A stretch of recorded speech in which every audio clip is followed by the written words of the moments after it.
नमस्कार,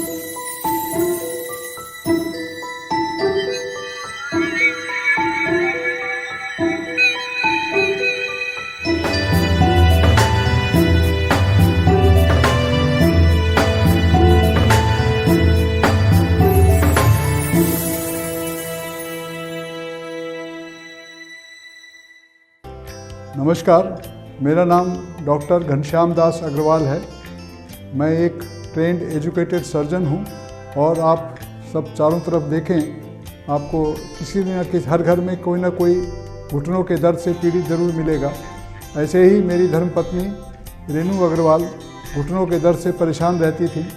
उनके लगातार बैठ के रोती रहती थी, मेरा दर्द कैसे ये ख़त्म होगा, मुझे कैसे ये परेशानी दूर होगी। और मैं इनको बड़े बड़े डॉक्टरों के पास ले गया, अपने मित्रों के पास, ऑर्थोपेडिक सर्जन्स के पास ले गया। और हर ऑर्थोपेडिक सर्जन यही एडवाइस करता है कि आप एक तो दर्द की गोली खा लीजिए और या फिर आप घुटनों का जब तक आप बर्दाश्त कर सकते हैं तब तक बर्दाश्त करिए और फिर घुटनों का ऑपरेशन करा लीजिए, घुटनों का रिप्लेसमेंट करा लीजिए। पर मेरे अपने ओपिनियन में घुटनों का रिप्लेसमेंट सही जवाब नहीं है। ये एक लाइफ स्टाइल डिजीज़ है। अपनी लाइफ स्टाइल को आप बदलेंगे तो आपका घुटनों का दर्द भी ठीक हो जाएगा। पहली चीज़, सबसे पहले अगर आपका वज़न ज़्यादा है, आप ओवरवेट हैं, तो सबसे पहले आपको वज़न कम करना पड़ेगा। और वज़न कम करने के लिए आपको जो सबसे अच्छा तरीका है वो है इंटरमिटेंट फास्टिंग। आपने 8 घंटे में कुछ भी खाना है जो खा लीजिए, 16 घंटे आपने कुछ भी नहीं खाना, एक दाना भी मुँह में नहीं डालना है। उसमें 16 घंटे में सिर्फ आप पानी, काली चाय, हरी चाय, ग्रीन टी या ब्लैक कॉफ़ी पी सकते हैं, और वो भी बगैर शक्कर या बगैर दूध के। ये बहुत ज़रूरी है। अगर आपका वेट कम नहीं होगा तो आप समझिए आप घुटनों के दर्द से कभी निजात नहीं पा सकते हैं। ये बहुत ज़रूरी चीज़ है। और इसके अलावा भी वज़न कम करने के और भी तरीके हैं। एक तरीका ये है कि आप मेटफॉर्मिन, एक दवा जो डायबिटीज़ में इस्तेमाल होती है, उसको खा सकते हैं। मैं कहूँगा कि 500 मिलीग्राम मेटफॉर्मिन से शुरू करें आप, और उसको बाद में बढ़ाकर 1 ग्राम मेटफॉर्मिन रोज़ तक ले जाएं। मेटफॉर्मिन वज़न को भी कम करती है, लेकिन आपने ध्यान रखना है कि अपनी एक्सरसाइज ज़रूर करना है।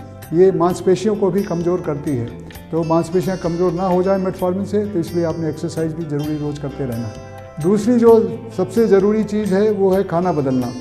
आप अपना खाना बदलिए, अपने को वीगन बनाइए। वीगन का मतलब है कि आपने कोई भी भोजन जो जानवरों से आता है, जैसे मांस, मछली, अंडा और दूध, आपको नहीं खाना है। और दूध में कोई भी ऐसा खाद्य पदार्थ जैसे कि बिस्कुट है या पनीर है, उसमें दूध पड़ा होता है, तो उस खाद्य पदार्थों को बिल्कुल नहीं खाना है आपने। आप पूछेंगे कि ऐसा क्यों? ऐसा इसलिए क्योंकि जो भी एनिमल, जानवरों से खाना प्राप्त होता है, उसके अंदर एनिमल प्रोटीन होती है। एनिमल प्रोटीन आपके शरीर में जाती है और बहुत सारी सूजन पैदा करने वाली प्रक्रियाओं का जन्म देती है। वो सूजन पैदा करने वाली प्रक्रियाएं आपको घुटने का दर्द भी देती हैं। वीगन फूड में आप कुछ भी और चीज़ें खा सकते हैं, जैसे दाल, रोटी, चावल, सब्जी, और इसके अलावा नट्स खा सकते हैं आप। और जितने भी भोजन पदार्थ जो पेड़ों से प्राप्त होते हैं वो खा सकते हैं आप। और उसके अलावा आपने मैं कहूँगा कि आप सोया मिल्क इस्तेमाल कर सकते हैं, आप आलमंड मिल्क इस्तेमाल कर सकते हैं, आप कढ़ी बना सकते हैं, आप दही बना सकते हैं इन चीज़ों का इस्तेमाल करके। और दही से बनी हुई और भी जो डिशेज़ हैं, जो खाद्य चीज़ें हैं, वो आप बना सकते हैं। मैं और आपको एक चीज़ की सलाह दूंगा कि रोज़ आप कुछ विटामिन्स ज़रूर खाइए। उन विटामिन्स में एक तो विटामिन डी है। विटामिन डी 60,000 यूनिट की गोली आती है या पाउडर भी आता है, वो आपने हफ्ते में 1 बार लेना है। और इसके अलावा विटामिन के कम से कम एक अल्टरनेट डेज पे, एक दिन छोड़कर एक दिन लीजिए। मैग्नीशियम बहुत ज़रूरी चीज़ है। मैग्नीशियम आपने रोज़ खाना है। जिंक आपने हर एक दिन छोड़कर आपने खाना है। जिंकोनिया के नाम से टैबलेट आती है, और वो जिंक जो है आपको बहुत सी जगहों पे फ़ायदा पहुंचाएगा। और इसके अलावा आप विटामिन बी कॉम्प्लेक्स, B12 ज़रूर खाइए। एक बहुत महत्वपूर्ण चीज़ है, आपको अपने दिमाग में संतुलन बना के रखना, अपने दिमाग में शांति बनाकर रखना है। आप अगर किसी से भी आपको दुश्मनी है, अगर आपके दिमाग में कोई भी ऐसा विचार है जो किसी को बुरा करने का है, तो उसको दिमाग से निकाल दीजिए। आप भगवान से प्रार्थना करिए कि जो भी आपका गलत काम आपके लिए कर रहा है या आपको गलत कह रहा है, भगवान उसका भला करे और उसको अच्छा रखे। ऐसा कहने से आप अपने दिमाग से ये सारी शत्रुताएं की भावना जो है, शत्रुता की भावनाएं निकाल सकते हैं। जो भी अगर आपके दिमाग में शत्रुता की भावना रहेगी तो वो आपके शरीर में कहीं ना कहीं किसी न किसी रोग में आगे परिलक्षित होगी। आपको कैंसर भी इसकी वजह से हो सकता है, दिल की बीमारी भी इसकी वजह से हो सकती है और घुटनों की बीमारी तो है ही इसकी वजह से। तो हमेशा ध्यान रखिए कि आपने अपने दिमाग में किसी के प्रति शत्रुता नहीं रखनी है। एक और तरीका है अपने दिमाग को शांत रखने का, वो है मेडिटेशन। भारतवर्ष मेडिटेशन का जन्म स्थान है। मेडिटेशन यहाँ बहुत पॉपुलर है। आप बहुत तरीके के मेडिटेशन सेंटर्स हैं यहाँ पर, जिसमें से एक है विपश्यना। विपश्यना में आप हर बड़े शहर में विपश्यना सेंटर्स खुले हुए हैं, आप वहाँ जाके विपश्यना की प्रैक्टिस कर सकते हैं। इसके अलावा सहज योग, हमारे शहर से सहज योग निकला है, रामचंद्र मिशन हमारे यहाँ है। और वो सहज योग सहज है, मतलब उसमें सिर्फ आपको जो है 20 मिनट तक चुपचाप बैठना है, कुछ बोलना नहीं है। और बाकी जो विपश्यना वाले हैं वो कहते हैं कि आपने अपनी जो सांस है वो उसको यहाँ पर केंद्रित रखना, अपने ध्यान को, कि सांस कहाँ से निकल रही है, कैसे निकल रही है। और साथ में कोई मंत्र का मन ही मन में उच्चारण करना है, जैसे ओम या इसी तरीके का कोई मंत्र अपने मन में उच्चारण करना है। तो ऐसे कई एक और तरीका है जिसे बोलते हैं ट्रांसेंडेंटल मेडिटेशन। महर्षि महेश योगी ने जो है इसको शुरू किया था, उसका भी आधार यही है। तो इन किसी भी तरीक़ों से आप अपने मेडिटेशन कर सकते हैं। ज़्यादातर मेडिटेशन ध्यान योग में लोग बताते हैं, गुरु लोग बताते हैं कि आप जब सांस ले रहे हैं तो सांस जो है उसको महसूस करिए। अपने सांस, यहाँ आँख बंद करके आप सांस ले रहे हैं तो यहाँ नाक से सांस निकल रही है तो आपको महसूस होना चाहिए। आप उस पर ध्यान केंद्रित करिए कि आपकी सांस कैसे निकल रही है। तो ये एक तरीका है ध्यान लगाने का। और चुपचाप बैठे रहना है और मन में कोई ना कोई मंत्र का उच्चारण करना है, जैसे कि ओम, या और भी जो भी आप, अगर आपके अल्लाह भी बोलते हैं वो भी ठीक है, गुरु साहब भी बोलते हैं वो भी ठीक है। कोई भी मंत्र जो है आप अपने मन में उच्चारण कर सकते हैं।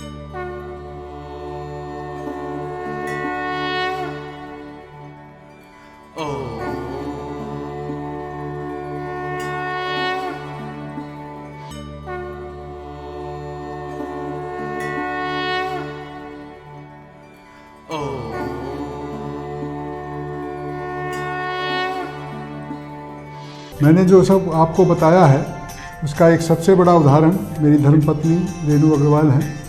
इन्होंने, और मैं खुद भी इसका उदाहरण हूँ, मेरे घुटनों में भी दर्द होता था, और लेकिन ज़्यादा नहीं था, लेकिन ज़्यादातर तो मेरी पत्नी के घुटनों में ही दर्द होता था। इन्होंने जो मैंने कहा उसका अनुपालन किया, और बाकी आप इन बातें इनसे सुन सकते हैं। मेरे पैरों में, घुटने में बहुत दर्द होता था। मैं बहुत परेशान थी, बैठी हुई रोती रहती थी, मेरे चलने का मन नहीं करता था, थोड़ा वेट भी ज़्यादा था। तो डॉक्टर साहब ने मुझसे कहा कि तुम ये पत्तियाँ खा के देखो। भांग की पत्तियाँ मैंने 5-6 रोज़ाना और सदाबहार रोज़ाना खाली पेट खानी शुरू कर दी, जिससे कि मेरे काफ़ी फ़र्क लगने लगा। फिर उसके बाद में मैं सीढ़ियों पे भी चढ़ने लगी आराम से। और फिर उन्होंने मुझे मशीन ला के दी कि आप इस मशीन पे एक्सरसाइज कीजिए। तो मैंने मशीन पे एक्सरसाइज करी।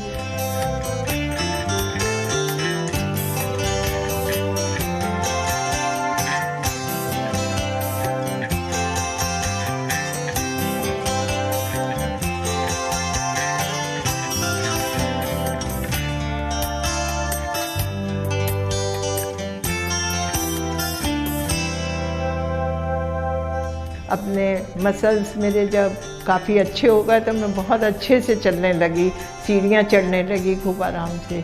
और इंटरमिटेंट फास्टिंग की मैंने, वीगन हो गई, वीगन से भी बहुत फ़र्क पड़ा। मेरा वेट थोड़ा लूज़ हुआ और उससे काफ़ी अच्छा लगा मुझे। अब मैं बहुत खुश रहती हूँ और खूब मज़े से रहती हूँ। मुझे किसी बात की कोई चिंता नहीं रहती। अगर मुझे 4 मंजिल पे भी चढ़ाया जाए तो मैं आराम से चढ़ लेती हूँ।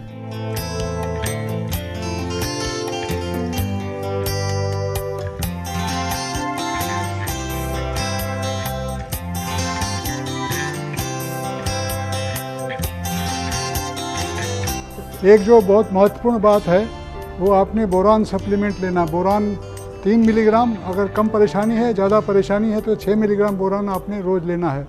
ये आमतौर पे आपको ऑनलाइन मिल जाएगी, और कोई केमिस्ट रखता हो तो वहाँ मिल सकती है, पर ये एक बहुत ही महत्वपूर्ण सबसे ज़रूरी चीज़ों में से है। ये जो वीडियो आपको हम दिखा रहे हैं, इस वीडियो की सारे वीडियो की जो मुख्य बात है वो है दो तरीके की पत्ती खाना। उन पत्तियों में एक है भांग की पत्ती और दूसरी है सदाबहार की पत्ती। भांग की पत्तियों में एक पत्ती में 5 उंगलियां होती हैं, तो वो एक आपने 5 पत्तियां खानी है, 1 पत्ती, 2 पत्ती, 3 पत्ती और 5 पत्ती। तो ऐसे 5 उंगलियों वाली 5 पत्ती खानी है। और साथ में सदाबहार की 5 पत्तियां खानी। 2 तरीके का कई तरीके का होता है वैसे, लेकिन आपने सफ़ेद पेड़ की सफ़ेद जो सदाबहार है उसकी पत्तियां खाने की कोशिश करिएगा, नहीं तो आप गुलाबी पेड़ की भी आप पत्तियां खा सकते हैं। 5 पत्तियां आपने रोज़ और 5 पत्तियां भांग की दोनों मुंह में रख के पान की तरह चबानी है। पान की तरह चबाते रहिए, उसका रस जो है उसको निगलते रहिए, पत्तियां निगलना नहीं है, और आखिर में पत्तियां ख़त्म हो जाएंगी आपके मुंह में और वो ख़त्म हो जाएंगी। तो इसमें जो भांग है वो एक एंटी इन्फ्लेमेटरी मतलब सूजन कम करने की दवा है, और दूसरा जो विनका मतलब जो सदाबहार है उससे 2 एंटी कैंसर ड्रग्स बनती हैं, जिनका नाम है विनक्रिस्टिन, विनब्लास्टिन। और ये जो है आपके जो सूजन पैदा करने वाले जो कारक हैं उनको कम करती हैं, उनको मॉड्यूलेट करती हैं, और उससे जो है आपकी ये घुटनों के दर्द में बहुत बड़ा फ़र्क आ जाएगा। तो इस वीडियो के ये 2 चीज़ें सबसे मुख्य हैं। इस वीडियो में दिखाई हुई सारी चीज़ों का हम रोज़ अनुपालन करते हैं, और आज हमारे घुटने जो हैं बिल्कुल दर्द मुक्त हो चुके हैं। ऐसे ही मेरी पत्नी के घुटने भी दर्द मुक्त हो चुके हैं। इस वीडियो को देखने के लिए बहुत बहुत धन्यवाद, और हम आशा करते हैं कि आपके घुटने भी दर्द से मुक्त हो जाएं।